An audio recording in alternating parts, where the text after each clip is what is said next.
Welcome back to The Behavior Code, the podcast that deciphers the hidden patterns in our daily lives. I'm your host, Maria. And I'm Gabriel. It's great to be back with you. So, Gabe, I want to start with a question for you and for everyone listening. Have you ever, and be honest, have you ever imagined getting revenge on someone? Chuckles. Oh, come on. Is there anyone on the planet who hasn't? Of course. Exactly. It's such a universal human thing. Maybe a coworker swooped in and took credit for your big project. Maybe someone you trusted betrayed you, lied to you, or humiliated you. Right? Or even something small, like a driver cutting you off in traffic and making you spill your coffee everywhere. In that split second, your brain it goes there. You have this whole fantasy play out. It totally goes there. It starts writing this little movie script in your head, doesn't it? A story where you are the hero and justice is finally satisfyingly served. And man, it feels good to think about. In the fantasy, yeah, absolutely. It feels like you're balancing the scales, like you're restoring order to the universe. But here's the twist that psychologists have discovered, and it's so interesting. That intense satisfaction, it's almost entirely in the fantasy. When people actually go through with revenge, the feeling afterward is often, well, kind of empty. Sometimes they even feel worse. Yeah, it's a total paradox. So why? Why do we crave something so intensely if the payoff is so underwhelming? Why does betrayal trigger this primal need to get even? And what is going on in our brains? That's exactly what we're decoding today. We're diving deep into the psychology of revenge, why we crave it, what it does to us, and whether there's a better way to find closure. This is a big one. And to really get it, you have to go way, way back. Like before civilization, before laws, before any kind of formal justice system existed. Right, before you could sue someone or call the police. Exactly. In that kind of environment, imagine someone from another group harms you, steals from your tribe, or hurts someone in your family. What are your options? Not many, I'm guessing. You can't just file a complaint. You can't. So retaliation was basically it. Revenge wasn't just an emotional outburst, it was a core survival strategy. It was a primitive justice system designed to punish an offender, and more importantly, discourage them and anyone watching from doing it again. So it was a deterrent. It was sending a clear message. Don't mess with us because there will be consequences. Precisely. Anthropologists who've studied early and pre-state societies found this exact pattern. Groups that had a reputation for not retaliating, they were consistently seen as easy targets. Okay. That makes so much sense. Weakness was a liability. A huge liability. They were more likely to be exploited, raided, you name it. So that deep instinct to get even, it's not some modern character flaw. It's literally baked into our evolutionary wiring as a way to protect ourselves, our status, and our resources. Wow. So our brains are basically running on this really, really old software. Super old software. And that's why when someone wrongs you today, even if it's, your boss taking credit for a PowerPoint slide, your brain doesn't just register it as an annoying workplace inconvenience. On a deep, primal level, it interprets it as a threat to fairness and your social standing. And it immediately starts looking for a way to rebalance the scales. That is the perfect way to put it. It's an ancient search for balance. Okay, so it's this ancient instinct, but what is actually happening inside our heads when we're, sitting there stewing and fantasizing about revenge? What's the neuroscience behind it? This is where it gets really fascinating. Neuroscientists have put people in fMRI machines to see what happens in the brain when they think about revenge. Of course they have. Right? So in these classic experiments, they'll have participants play a game, a trust game, where another player, who is secretly part of the research team, betrays them and takes their money. Ugh, I can feel my blood pressure rising already. Exactly. And then they give the betrayed person a chance to punish the other player. What the brain scans show is that the moment they decide to retaliate, or even just imagine retaliating, There's a huge surge of activity in the brain's reward system, specifically the dorsal striatum. The reward system, so we're talking about dopamine, right? The pleasure chemical? We are talking about dopamine. The brain processes the idea of revenge as a potential reward. It's similar to the brain activity you'd see if you were about to win money or eat a delicious piece of cake or achieve a major goal. Wow, so that's why the fantasies feel so good. It's literally a dopamine hit. Your brain is giving you a little taste of pleasure just for thinking about it. It's a chemical reward. Your brain temporarily believes that this act of payback will restore that emotional balance we were talking about. It anticipates the satisfaction, which is why the idea itself is so compelling. Which leads us right back to the paradox. If the brain is so sure it's going to feel amazing, why does the reality of revenge so often fall flat? Why does it feel empty? So it's like our primitive brain, the reward system, is screaming, yes, do it. This will feel amazing. Right. Despite that powerful expectation of satisfaction, studies of people who actually take revenge show they often report feeling worse afterward, not better. But why? What's the disconnect? The leading theory is that revenge keeps the emotional wound wide open. When you're plotting and then carrying out revenge, you're not moving on. You're forcing your mind to repeatedly revisit the original event that hurt you. You're marinating in the negative feelings. You're replaying the tape over and over. Over and over. Instead of moving forward, you become psychologically tethered to the person who wronged you. Their actions are still dictating your emotions and your behaviors. That's such a powerful way to put it. You're not free from them at all. You're actually more entangled with them. Exactly. And there's a great term for this psychological miscalculation. Psychologists call it affective forecasting. Effective forecasting. Okay, break that down. It just means we're surprisingly bad at predicting how we'll actually feel in the future. We think winning the lottery will make us happy forever, or that a breakup will destroy us forever. And we're almost always wrong about the intensity and duration of those feelings. And it's the same with revenge. We forecast this incredible feeling of closure and satisfaction. Right. We believe it will bring closure, but the research is clear. True emotional closure almost never comes from retaliation. It comes from letting go. Okay, but let's be real. Some people seem to be way more driven by this revenge instinct than others. You know, we all know people who can brush things off, and others who they will hold a grudge for decades. And this isn't just a matter of emotional well-being, is it, Gabe? The act of holding on to that bitterness, of constantly ruminating on revenge, it has profound, measurable consequences for our physical health. Oh, absolutely. Not everyone reacts to betrayal or disrespect in the same way, and personality plays a huge role here. So, what kind of traits are we talking about? Well, research consistently suggests that people who strongly pursue revenge tend to score higher in certain personality traits, things like aggression, for one. And this is a big one, narcissism. Narcissism. That makes a lot of sense. The ego is so central to their identity, so any slight feels like a major attack. It's a profound narcissistic injury. For them, revenge isn't just about justice. It's about restoring their pride, their personal identity, their sense of superiority. It's about reasserting their status after they feel they've been disrespected. So for them, the act of not getting revenge would feel like accepting a lower status, like admitting defeat. Unthinkable. Another factor is just a general sensitivity to disrespect. Some people are just wired to feel slights and insults more keenly than others. And on the flip side, what about the people who let things go more easily? They tend to prioritize emotional peace. They're more likely to score higher on traits like agreeableness and this is key, they have different coping mechanisms. They might be more inclined towards forgiveness or even just avoidance and detachment rather than retaliation. They've learned that the fight isn't always worth the psychological cost.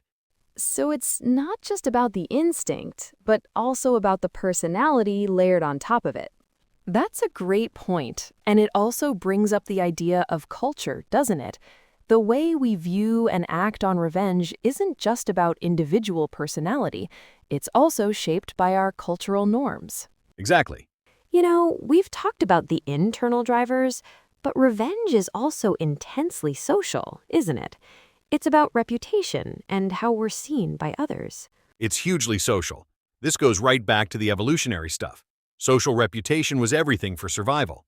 The person who never stands up for themselves. They can be perceived as weak, as a pushover, someone you can exploit without consequence.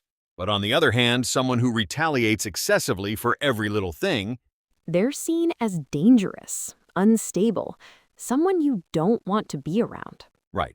So humans are constantly performing this delicate balancing act, defending our reputation when necessary, but also maintaining social harmony. We're trying to signal, don't mess with me, but also, I'm a safe person to cooperate with. And because of that, a lot of modern revenge isn't, dramatic and cinematic. It's often much more subtle.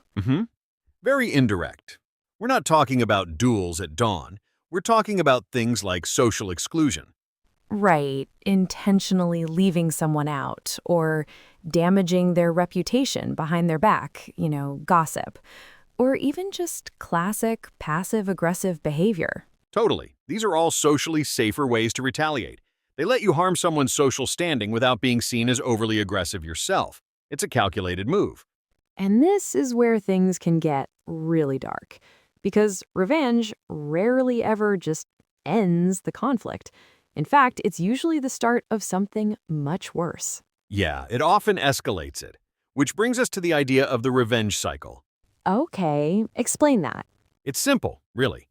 When one person retaliates, the other person rarely thinks, oh, you know what? I deserve that. No, never.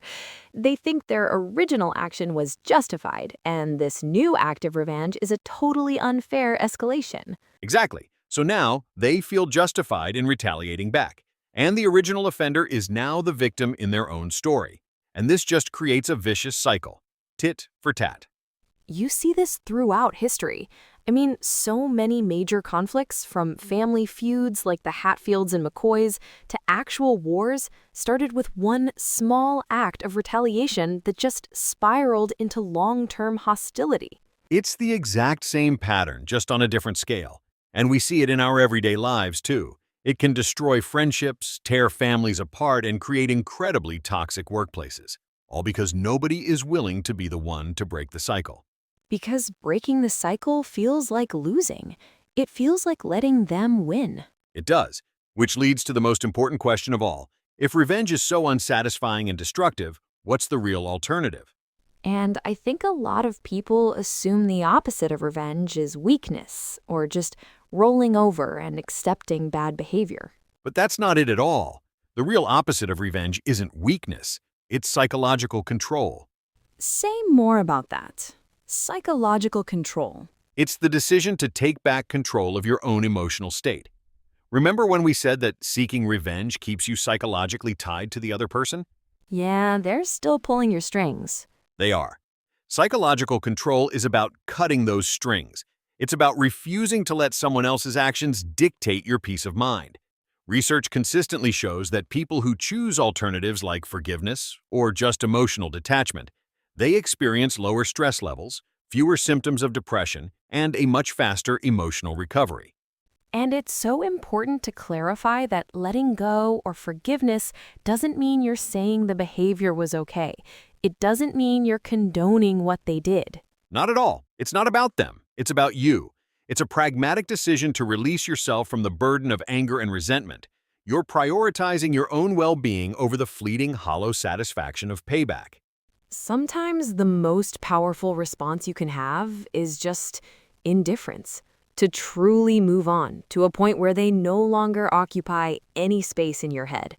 That's real freedom. That's the ultimate power move, really. That's a really important distinction to make. And it brings up another key question we haven't touched on yet, the difference between justice and revenge.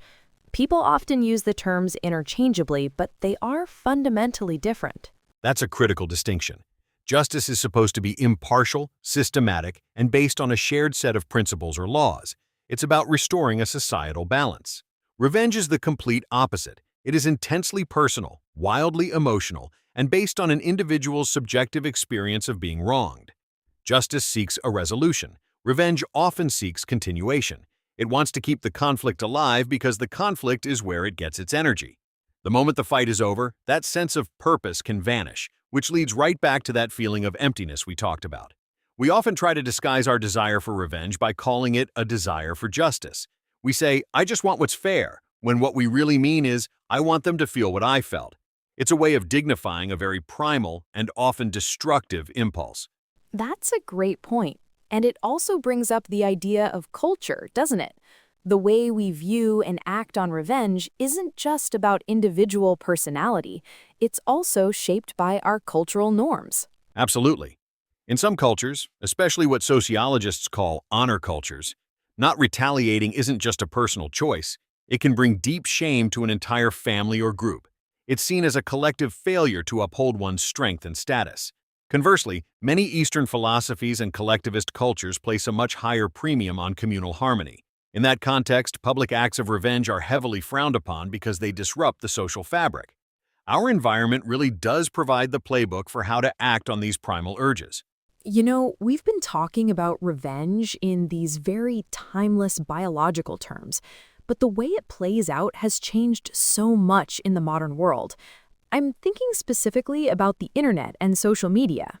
That is such a critical point. The internet has fundamentally changed the game. It's like it has weaponized our most ancient instincts by removing the social friction that used to keep them in check. Before, if you wanted to ruin someone's reputation, you had to do it village by village, person by person. It took effort, and you had to face the people you were talking to. This acted as a natural brake on our worst impulses. Now you can press a button and attempt to unleash a global mob. The anonymity is a huge factor. It strips away empathy. Psychologists call this the online disinhibition effect. When you don't have to look someone in the eye, it's far easier to be cruel, to dehumanize them and say things you would never say in person. The screen acts as a shield, not just for your identity, but for your conscience. This whole phenomenon of online shaming is the perfect modern example of a revenge cycle. It often starts from a legitimate grievance, a desire for accountability for a real harm. But it can quickly morph into a collective, digital act of revenge that spirals out of all proportion. The punishment often becomes far more severe than the original offense, and there's no judge or jury, just a chorus of immediate, unfiltered outrage. The person is no longer a person. They become a symbol, a target for everyone else's unrelated anger and frustration. The platform algorithms themselves even reward this behavior, prioritizing sensational, high-emotion content, which means the most vengeful and aggressive voices often get the most amplification, creating a feedback loop of fury. That's a terrifying feedback loop. And it brings up a crucial point about the scale of modern revenge. In the past, revenge was typically personal, one-on-one. Now it can become a spectator sport, and that changes the psychology entirely. The person seeking revenge isn't just trying to satisfy their own feelings, they're performing for an audience, which can lock them into a course of action they can't back down from. That's an absolutely crucial point. The performance for an audience, real or imagined, can lock us into a course of action. And it taps directly into another domain where we see our collective obsession with revenge played out on a massive scale, our stories.